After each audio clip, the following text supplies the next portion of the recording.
तो चलिए दोस्तों शुरू करते हैं आज का टॉपिक।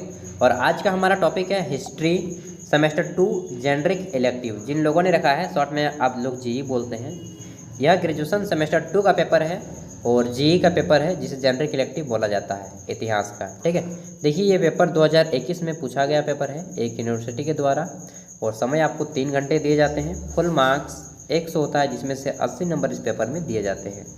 अलग अलग यूनिवर्सिटी में मार्क्स अलग अलग पूछे जाते हैं, देखिए, लेकिन सिलेबस सभी यूनिवर्सिटी के लिए सेम ही होता है। अब देख लेते हैं कि इस पेपर में किस टाइप के क्वेश्चन पूछे जा रहे हैं। एक मिनट यार, चलिए। तो देखिए इस पेपर में आपको बोला जा रहा है कि आंसर करें, जितने भी इंस्ट्रक्शन है उसको पढ़ लें। यहाँ पे बोला जा रहा है कि किन्हीं 5 प्रश्नों के आंसर करने हैं, जिसमें से प्रश्न संख्या 1 आपका कंपलसरी है, मतलब कि अनिवार्य है। एंड आप लोग थोड़ा हिंदी के साथ साथ इंग्लिश को भी सुधारना शुरू कर दें। चलिए देखते हैं क्वेश्चन नंबर 1। ये क्वेश्चन नंबर 1 जो है आपका कितने मार्क्स का है? ये प्रत्येक क्वेश्चन आपका रहेगा यहाँ पे 16 मार्क्स का, जिसमें से क्वेश्चन नंबर 1 भी 16 मार्क्स का है। इसको 2 भागों में बांटा गया। भाग ए में कुल 1 अंकों वाले 8 ऑब्जेक्टिव टाइप के क्वेश्चन है। 1 अंकों वाले कुल 8 ऑब्जेक्टिव टाइप के क्वेश्चन रहेंगे। इसका आंसर आपको 4 में से एक सही ऑप्शन चुनना होगा। ठीक है, और इसका आंसर या तो आप हिंदी या फिर इंग्लिश, 2 में से एक किसी भाषा में करेंगे। अगर आप इंग्लिश में लिखेंगे तो कुछ मार्क्स ज़्यादा मिलेंगे हिंदी के मुकाबले। यह यूनिवर्सल ट्रूथ है, आप मानिए चाहे ना मानिए। मैं भी सरकारी स्कूल में पढ़ा हूँ, लेकिन फिर भी मैं इस तथ्य को आप भी जानते हैं। चलिए देखते हैं क्वेश्चन। देखिए पहला है क्वेश्चन नंबर 1 कि तबकात ए नासिरी, ये पुस्तक है किसके द्वारा लिखा गया है? तबकात ए नासिरी पुस्तक किसके द्वारा लिखा गया है? Who is the author of Tabaqat i Nasiri? तो इन ऑथर का नाम लिखाना है। दोस्तों यह बुक जो है इस्लाम धर्म पे लिखा गया बुक है, एंड इसमें आपको विशेष रूप से जितने भी इस्लामी दुनिया है उन सभी चीज़ों के बारे में जानकारी मिल जाती है। और यह बुक विशेष रूप से फारसी भाषा में लिखी गई है, तो फारसी भाषा के विद्वान हैं तभी आप इस बुक को पढ़ पाएंगे। इस बुक के जो लेखक हैं उनका नाम है मिनहाजुद्दीन सिराज। यहाँ पे पूरा नाम नहीं दिया है, मिनहाज सिराज लिख दिया है। पूरा नाम है मिनहाजुद्दीन सिराज। ठीक है, जैसे कि निजामुद्दीन औलिया बोलते हैं, दिन लगाते हैं, उसी तरह इनका भी कुतुबुद्दीन, दिन रात ना इस्लाम धर्म में चलता रहता है। देखिए मैं किसी भी धर्म को भावनाओं को ठेस नहीं पहुंचाना चाहता, वो बात बिल्कुल नहीं सोचिएगा। देखिए बी नंबर है कि किस तुर्क सुल्तान ने शुद्ध अरबी सिक्के जारी किए थे? आपको तुर्क सुल्तान का नाम बताना है। इंग्लिश में हम लोग ऑटोनोमस सुल्तान बोलते हैं कि विच ऑटोनोमस सुल्तान प्योर अरबिक कॉइन्स किया था, आपका इशू किया था। तो इशू किसने किया था? यह किया था आपका इल्तुतमिश ने। इल्तुतमिश वही इल्तुतमिश है जो कुतुब मीनार को पूरा किया था। कुतुब मीनार का जो कार्य प्रारंभ कर दिया था कुतुबुद्दीन ऐबक पोलो खेलते खेलते मर गए। ठीक है, घोड़ा से गिरे और मर गए। पोलो उसको खेलते हैं जो घोड़ा में चढ़ के एक डंडा लेके एक बॉल को मारा जाता है, बस वही खेलते खेलते मर गए। उस समय उसका जो गुलाम था इल्तुतमिश, उसी ने उनका कुतुब मीनार का कार्य पूरा कर दिया। उन्होंने आधा अधूरा किया था और डेथ कर गए, तो उसके बाद इल्तुतमिश ने उस कार्य को पूरा करवाया। वही इल्तुतमिश ने शुद्ध जो है आपका अरबी सिक्के जारी किए थे। ठीक है, आगे देखते हैं क्वेश्चन नंबर सी। देखिए मैं सारा कुछ समझाने का भी कोशिश कर रहा हूँ, फिर भी अगर कहीं पे दिक्कत हो तो आपको बताइएगा कमेंट में। सी नंबर है कि अलाई दरवाज़ा किसने बनाया? हु बिल्ट द अलाई दरवाज़ा? अलाई दरवाज़ा का निर्माण किसने करवाया था? तो अलाई दरवाज़ा का निर्माण किया था आपका अलाउद्दीन खिलजी ने। अलाउद्दीन खिलजी नाम तो सुने ही होंगे, नहीं देखे तो मूवी देख लीजिएगा, वो काफ़ी फेमस मूवी है पद्मावत। ठीक है, अलाउद्दीन खिलजी, ऑप्शन 3 हो जाएगा राइट। नेक्स्ट है डी नंबर। यहाँ पे पूछा जा रहा है कि दीवान ए कोही नामक कृषि विभाग का निर्माण किया, किसने किया था? Create the department of agriculture named Diwan i Kohi. यह कृषि विभाग था जहाँ पे कृषि संबंधित सारे कार्य किए जाते थे, इसको नाम दिया गया था दीवान ए कोही। ठीक है, अब आइए देखते हैं तो इसको बनाया था किसने? इसको बनाया था मोहम्मद बिन तुगलक ने। मोहम्मद बिन तुगलक ने इसका राइट आंसर हो जाएगा 4, मोहम्मद बिन तुगलक। दोस्तों मुझे सर्दी कर दिया है यार थोड़ा सा, तो रुमाल रखा हूँ, नाक साफ करते रहूँगा, बुरा मत मानिएगा। आप लोग को भी करता होगा ना। काम चलना नहीं चाहिए बॉस, काम रुकना नहीं चाहिए, सॉरी, चाहे कुछ भी हो। ई नंबर है, तैमूर ने भारत पर आक्रमण कब किया? तैमूर ने भारत पर आक्रमण कब किया था? When did was invade in India? Timur, ठीक है, when did Timur invade in India? तो तैमूर लंग आप लोगों ने नाम सुना होगा, यह मूल रूप से लंगड़ा था, इसलिए हम लोग लंग भी लगाते हैं, तैमूर लंग। यह भारत में कूच किया था कब? 1398 में, 1398 में, 1398 एडी। एडी का फुल फॉर्म होता है एनो डोमिनी, ठीक है। आगे देखते हैं, तो एफ नंबर है, क्वेश्चन नंबर एफ। यहाँ पे पूछा जा रहा है कि चैतन्य महाप्रभु का जन्म कहाँ हुआ था? Where was Chaitanya Mahaprabhu born? तो हम लोग बोलते हैं ना, हरि बोल हरि बोल, बोल बोल, बोला बोला हरि बोल, जब ये सब झाल लगे बजाते रहते हैं, वही हरि बोल, यही बोले थे चैतन्य महाप्रभु ने। और इनका जन्म कहाँ हुआ था? बोला हरि बोला, वो तो बांग्ला का ही शब्द है, तो समझ जाइए, बांग्ला, पश्चिम बंगाल में उनका जन्म हुआ था, ठीक है। नदिया शायद इनके ज़िला का नाम था, ज़िले का नाम था नदिया, तो वहाँ पे जन्म हुआ था। आगे देखते हैं, तो हमारा क्वेश्चन है जी नंबर, विजयनगर के शासक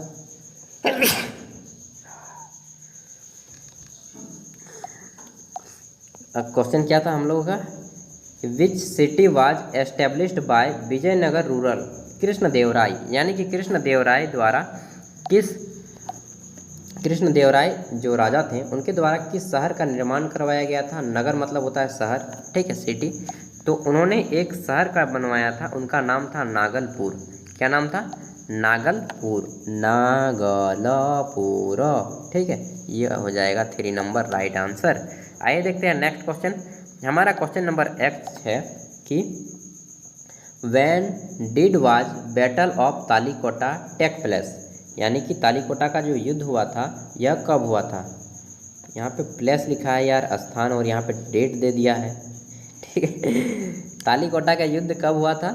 तो यह हुआ था 1565 ईस्वी में, और इसे राक्षसी तांगड़ी के नाम से भी जानते हैं। राक्षसी तांगड़ी का युद्ध चाहे तालीकोटा का युद्ध, 1 नंबर पॉइंट इसका सही हो जाएगा, ठीक है।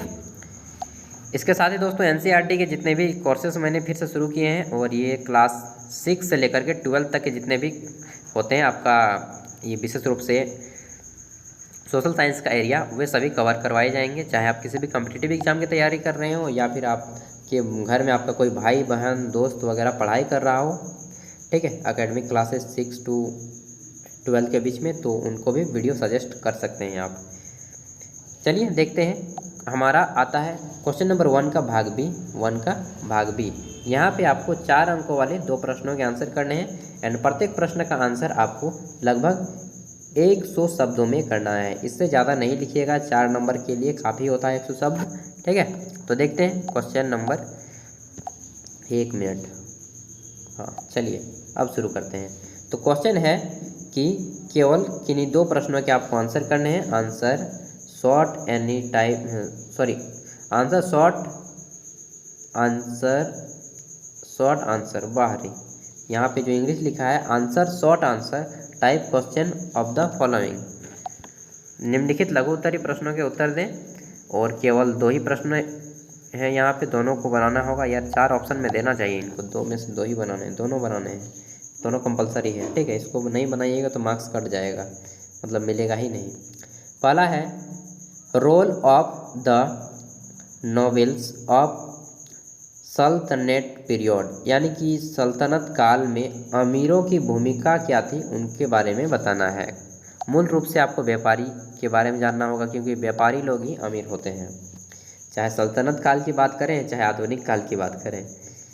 जब भी अमीर बनने की बात आए तो समझ लीजिए बिजनेस, ठीक है, और पॉलिटिक्स, 2 ही लोग आगे रहते हैं अमीर में। बी नंबर है दीवान ए अमीर को ही क्या था, वह कृषि विभाग जो था ना, उसके बारे में बताना है।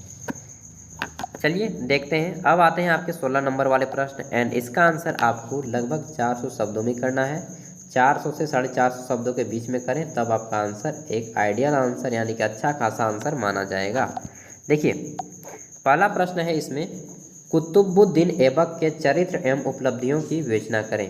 यानी कि इंग्लिश में discuss the character and achievement of Qutbuddin Aibak. Qutbuddin ने किन किन चीज़ों का निर्माण करवाया, कौन कौन से युद्ध जीते, कौन कौन से युद्ध हारे, ठीक है, और उनका जीवन चरित्र के बारे में थोड़ा सा बायोग्राफी भी लिखना है। आगे देखते हैं। तो हमारा क्वेश्चन नंबर है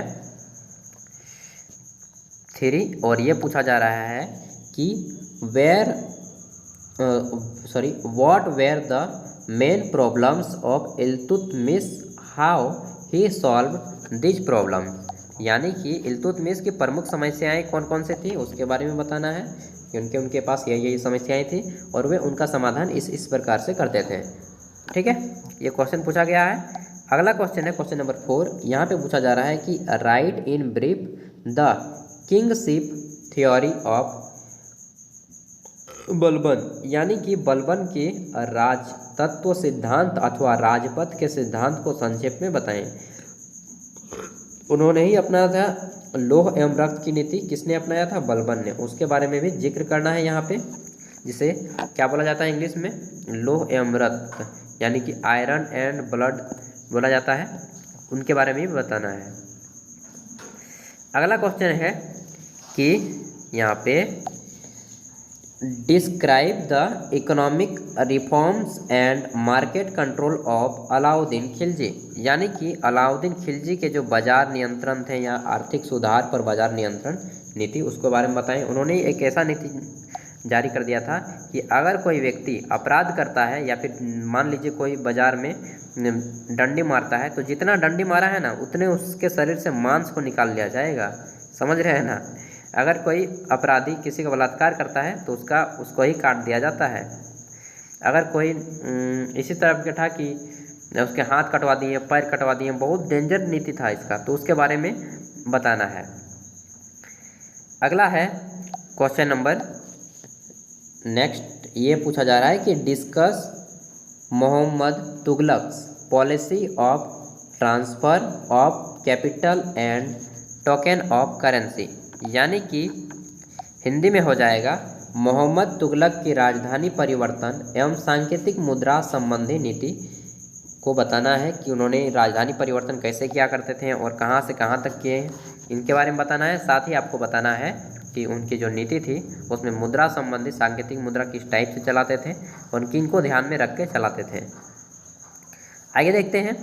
तो हमारा क्वेश्चन है, देखिए जब आपको आंसर ना आए ना तो क्या करना है, जो भी जानते हैं उसके बारे में, जो भी जानते हैं उसको लिख डालें। ठीक है, छोड़ना नहीं है एग्जाम में एक भी क्वेश्चन। तो हमारा क्वेश्चन क्या था, 1 मिनट रुकिएगा। हाँ, क्वेश्चन नंबर है कि भक्ति आंदोलन throw light on cases of rise of Bhakti movement. Hindi में हो जाएगा कि भक्ति आंदोलन के उदय के कारणों पर प्रकाश डालें कि भक्ति आंदोलन का उदय कैसे हुआ है, शंकराचार्य, इन सब के बारे में थोड़ा सा डिस्कस कर दीजिएगा। मीराबाई के बारे में थोड़ा सा डिस्कस कर दीजिएगा। भक्ति आंदोलन का उदय और कहाँ से शुरू हुआ, उत्तर भारत या दक्षिण भारत। ठीक है, और अंतिम क्वेश्चन है आपका, इसके बाद अंतिम क्वेश्चन रहेगा कि बहमन साम्राज्य के प्रति मोहम्मद गवाह की सेवाओं का उल्लेख कीजिए।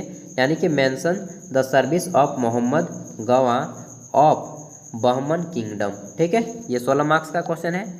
देखिए अब ये अंतिम क्वेश्चन आ जाता है क्वेश्चन नंबर 9। यहाँ पे आपको 8 अंकों वाले 2 प्रश्नों के आंसर करने हैं। कितने अंकों वाले? 8 अंकों वाले 2 प्रश्नों के आंसर।